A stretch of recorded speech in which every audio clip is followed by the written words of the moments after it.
Welcome to DaAi Headlines. I'm Helen Liao. Thank you for joining us.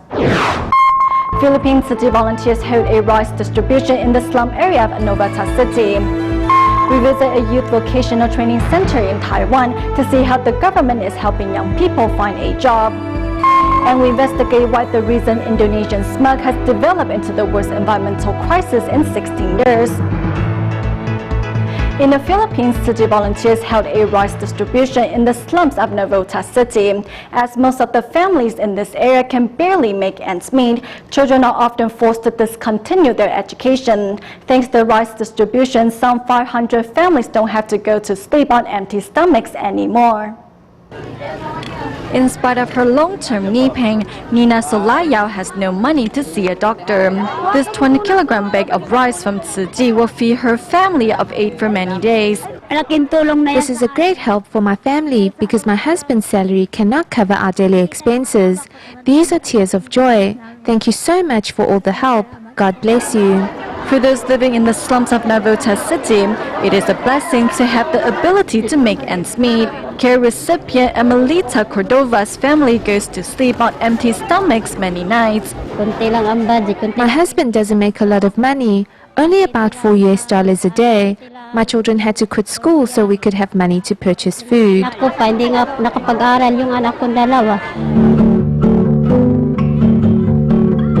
To help those in need, Tzu Chi Philippines chapter held a rice distribution at a local Catholic church, helping some 500 families. Tzu Chi volunteers' gestures tell us that there is no boundary between race or faith. This is a great example of humanitarian caring. We should help each other if needed. On stage, former Tzu Chi Care recipient Teodoro Granada, who is now a Tzu Chi volunteer, says Tzu Chi has inspired him to become a giver. At the end of the event, Tzu Chi volunteers thank all the local residents for giving them the opportunity to help. In China, the Xiamen Hospital of Traditional Chinese Medicine and Tzu Chi volunteers will be holding a joint free clinic on July 28th. To better understand the needs of local residents, volunteers and medical staff carry out an initial survey visiting 400 households. During the visit, volunteers not only brought information on the free clinic, but also educated the residents on important medical topics. Of course, I know Tzu Chi. It's an organization from Taiwan. You gave us rice, cooking oil, and clothes. At the end of July, Xiamen City volunteers will be holding a free clinic, prior to which medical staff and volunteers have first come to check on local residents. On the day of the free clinic, around 8 Chinese medical doctors from the Xiamen Chinese Medicine Hospital will be stationed there. You can come to receive free diagnosis and treatment. 54 medical staff and Tzu Chi volunteers working in groups visited local households. They not only brought information on the upcoming free clinic, but also educated the residents on the important medical topics. When we are getting old, we should take more rest, but it is still necessary to do some exercise. As a doctor, you must realize that you carry a greater responsibility. You have to love each patient or those around you. I think that is what a real doctor should strive for. Prior to the upcoming clinic, the survey teams met many senior residents who suffer from chronic disease. Seeing most of them lack a good understanding of their meds, the staff vowed to do their best to educate them on related health topics. We have to visit patients regularly so that we can better follow up on their condition. We have to not only tend to their body, but also calm their mind. Giving them comprehensive care is a better way to safeguard their health. From now on, I will work harder in spreading Tzu Chi's spirit to more people and bring more and more medical staff who share the same ideals to join in Tzu Chi's cause.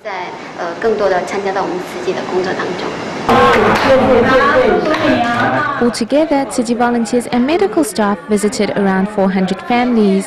By better understanding their medical needs, doctors and volunteers will be better prepared for the upcoming clinic. In Myanmar since 2011, local Tzu Chi volunteers have been providing rice and tuition subsidies for single mom Win Win Kin and her 6 children, as the family can barely make ends meet. However, the family suffered another tragedy when their house was destroyed by the heavy rains over the past 2 weeks. To help, volunteers decided to build a new house on their behalf. Let's take a look. With the roof and walls ready to collapse at any minute, this is where single mom Win Kin and her 6 children lived. The heavy rains of the past week destroyed what was left of the home and left the family homeless. However, Tzu Ji was there to help.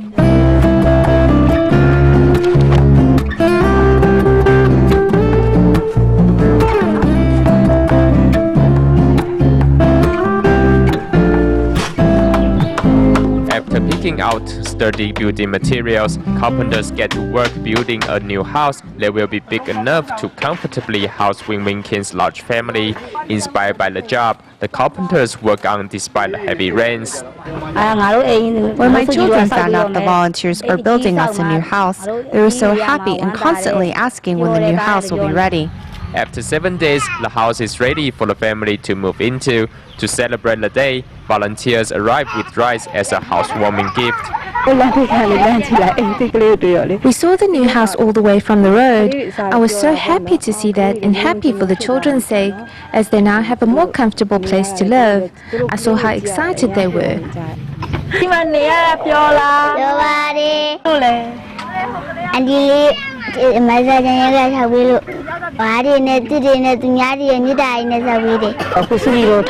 Tzu Ji gives us living subsidies and helps pay for the children's tuition.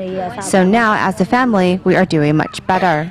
Thanks to the care of Tzu Ji, this family no longer lives in isolation or despondency. They are now all smiles and look to a brighter future in the days ahead.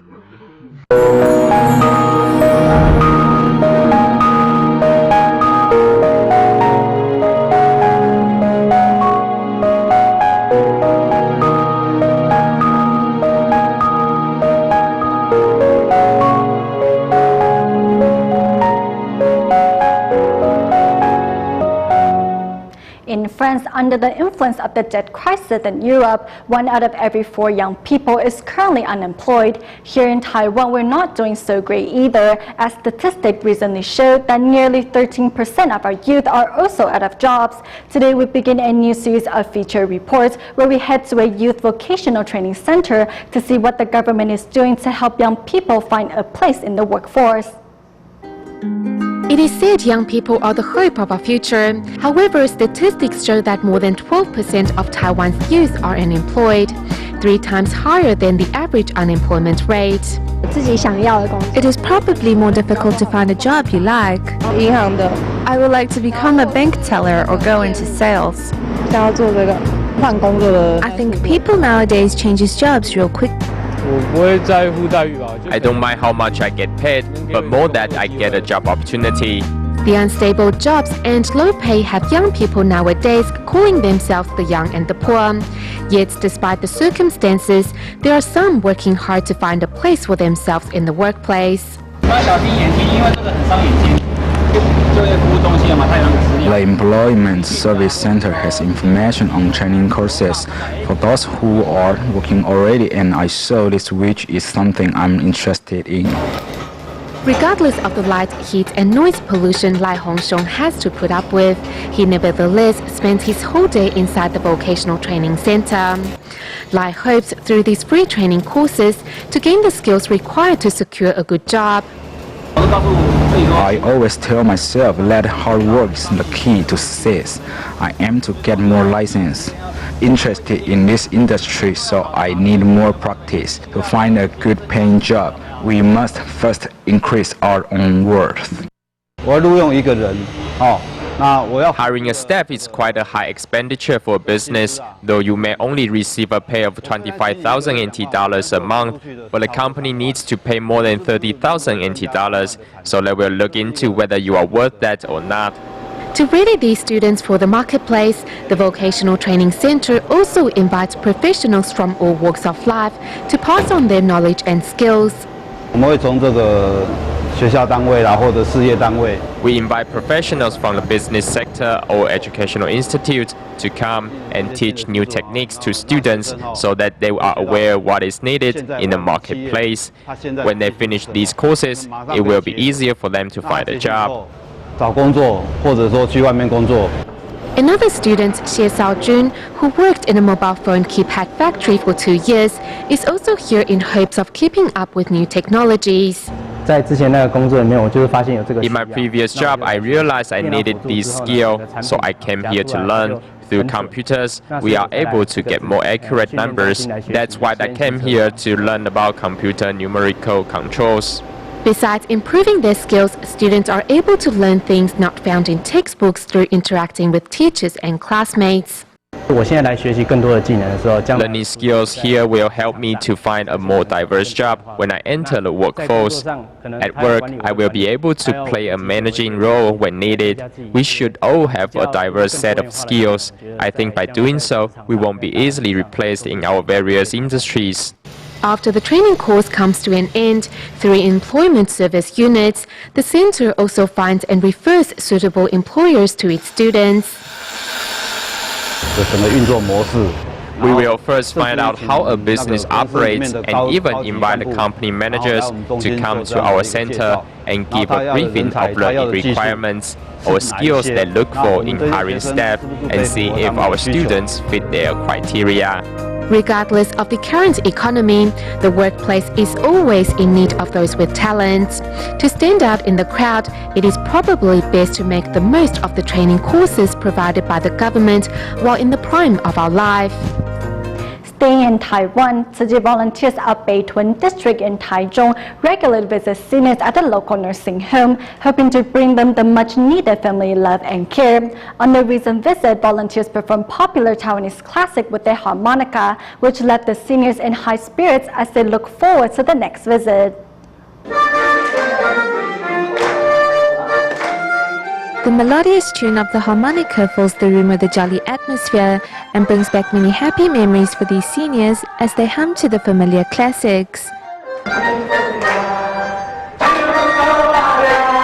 Singing the songs they know so well have the seniors in high spirits, and volunteers dedicate a sign language song to all the residents here. These seniors never ask for much, just companionship. The smiles hanging on the elders' face is the most precious reward for the volunteers.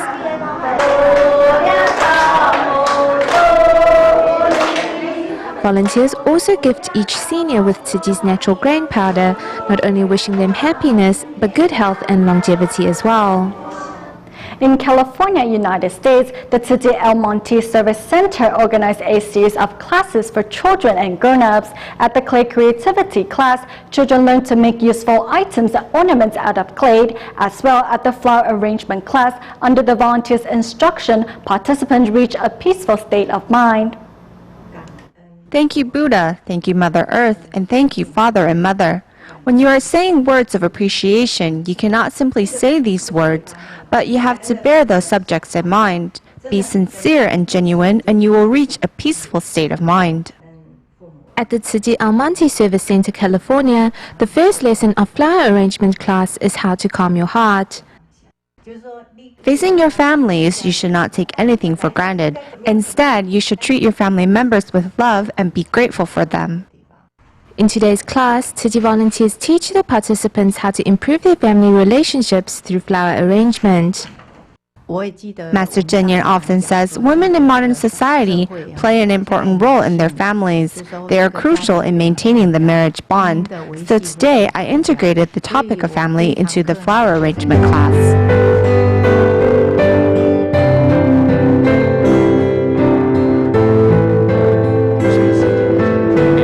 Inevitable to see other people hold different opinions from yourself because everyone experiences different paths in life. The only solution is to respect your family members and appreciate their life experiences.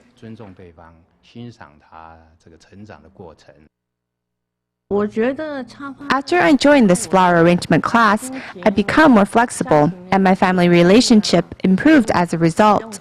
Now I am more peaceful and rarely have any arguments with my husband. I am more settled. Through flower arrangement, participants learn to be tender in their relationships. Meanwhile, in the clay class, children showed off their creativity as they made clay ornaments and enjoyed a day of fun.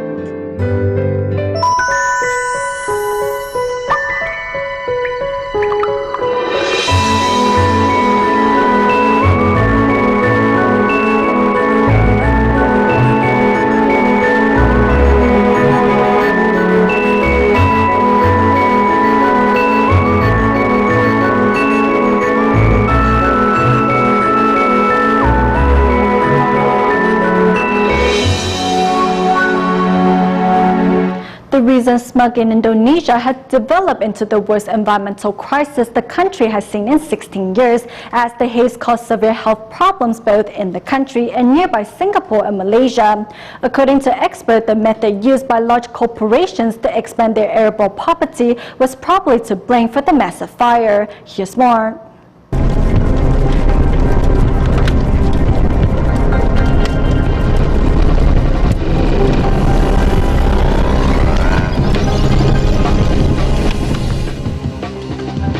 "16 years later, what is known as the Asian brown cloud has returned to Southeast Asia. The media has been quick to blame the farming method of fire cultivation for the cause of it all.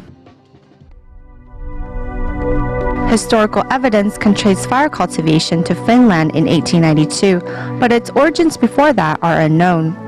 Burning fields is actually a part of the traditional farming crop rotation method. Farmers will burn their land to replenish its nutrients. It should not be confused with the slash and burn method, which is instead a land clearing process, where standing vegetation is burned. For many farmers without the means to purchase fertilizer, fire cultivation was born from necessity. Fire cultivation was a solution in the old days for the lack of fertilizer, but their fires would always be within their control. They wouldn't set up a fire and burn themselves to death. So the idea that the smog in Indonesia was caused by this farming method is really questionable, as fire cultivations are normally containable.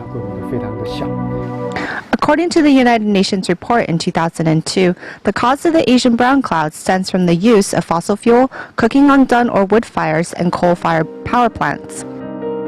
One is the speed at which we are populating the planet. The other is our insatiable desires. The massive Indonesia fire in June burned up 470 square kilometers of forest. Local government officials suspect it was the work of 8 international oil palm manufacturers, which banded together to expand their field of operation. The enterprises which manufacture palm oils need to take responsibility for this.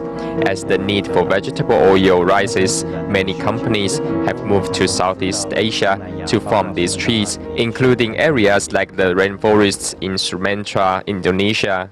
As this wave of the haze affected citizens internationally, everyone is looking to the Indonesia government for answers. Experts believe by using the carbon trade concept in the right way, they can save the rainforest in Indonesia. Those countries or corporations that emit larger amounts of carbon should fund or assist those communities or countries with rainforests. If we solely depend on Indonesia to regulate itself, it probably won't help. As neighboring countries, we should set up a fund to assist in monitoring and reducing the frequency of this type of disaster. The old way of fire cultivation as a way of farming is no longer viable in modern-day society.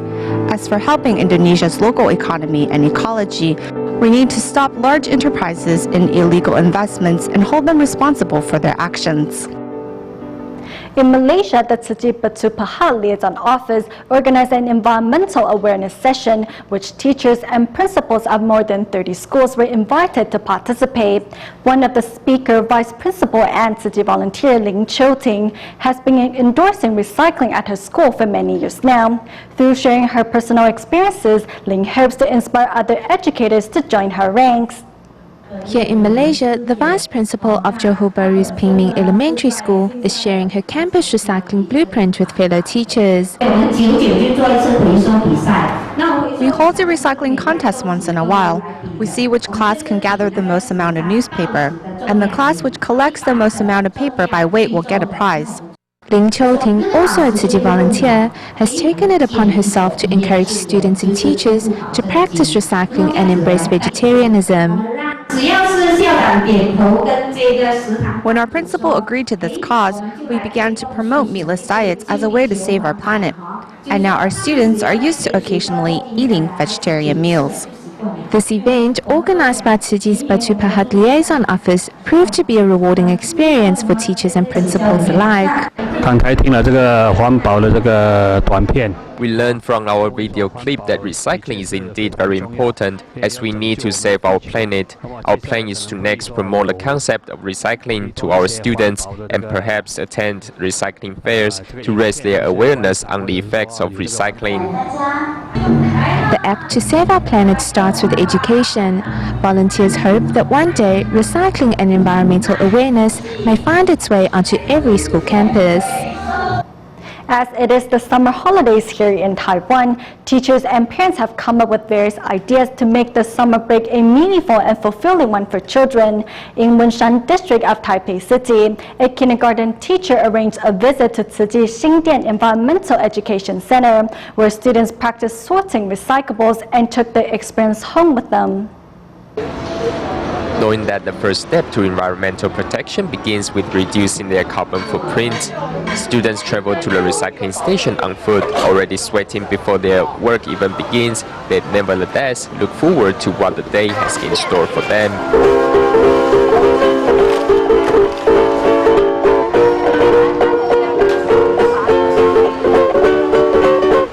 那你刚刚分了什么？我刚刚分了纸类啊、铁罐，还有铝罐，还有纸类，还有很多很多。以后会不会跟爸爸妈妈讲？会教他们怎么分，是不是？是。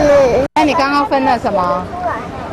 分了保特瓶，还有二手玩具。你今天有没有做得很开心？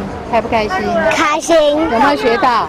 有。 Not only did these children learn how to sort various recyclables, the 10 recycling tips now come easily to their lips.